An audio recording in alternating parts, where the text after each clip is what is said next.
शेलगाव चौकामध्ये जल्लोष कशाचा केला? आज या ठिकाणी भारतीय जनता पार्टीचे विधान परिषदेचे उमेदवार आदरणीय राजाभाऊ राऊत यांचा प्रचंड बहुमताने विजय झालेला आहे। न भूतो न भविष्य अशा प्रकारे भारतीय जनता पार्टीचे उमेदवार आदरणीय राजाभाऊ राऊत यांचा विजय झालेला आहे। त्या संदर्भातला आजचा जल्लोष आहे। निवडून आल्याबद्दल करमाळा तालुक्याला काय फायदा होणार आहे? ज्या पद्धतीने सर्व पक्ष एका ठिकाणी येऊन माहिती तयार झालेली आहे आणि सर्वांनी मिळून राजाभाऊ राऊत यांना निवडून आणण्यासाठी करमाळा तालुक्यातली पूर्ण मतं ही राजाभाऊ राऊत यांना झालेली आहेत आणि त्या स्वरूपात पूर्ण करमाळा तालुक्यात हा एकवटला आहे महायुतीच्या दिशेने आणि ह्या गोष्टीचा फायदा येणाऱ्या काळात करमाळा तालुक्यातील विकास कामांना होणार आहे। बरे, आता हे निवडून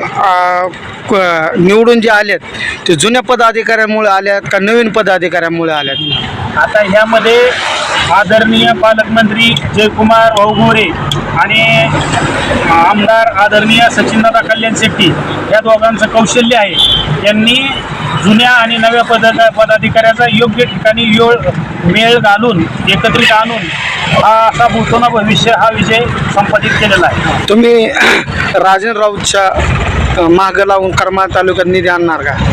100% येणाऱ्या काळामध्ये राजाभाऊ राऊत यांचं करमाळा तालुक्यावरती विशेष प्रेम आहे आणि ते या तालुक्याच्या प्रत्येक विकास काम मार्गी लावण्यासाठी ते प्रयत्नशील असतील आणि त्याचबरोबर आपल्या तालुक्यामध्ये आता विरोधक हा उरलेला नाही। भारतीय जनता पार्टी पर्यायाने महायुतीच्या विरोधात कुठलाही नेता हा महायुतीच्या विरोधात नाही।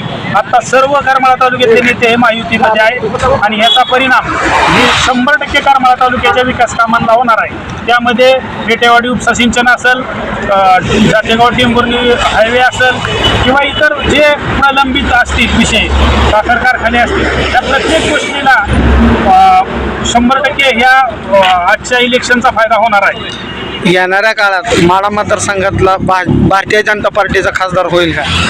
100% येणाऱ्या काळामध्ये 2029ला खासदारकी असो किंवा आमदारकी असो दोन्ही इलेक्शन कमळावरतीच लढली जातील आणि दोन्ही इलेक्शनला आमदार आणि खासदार हा भारतीय जनता पार्टीचाच असेल।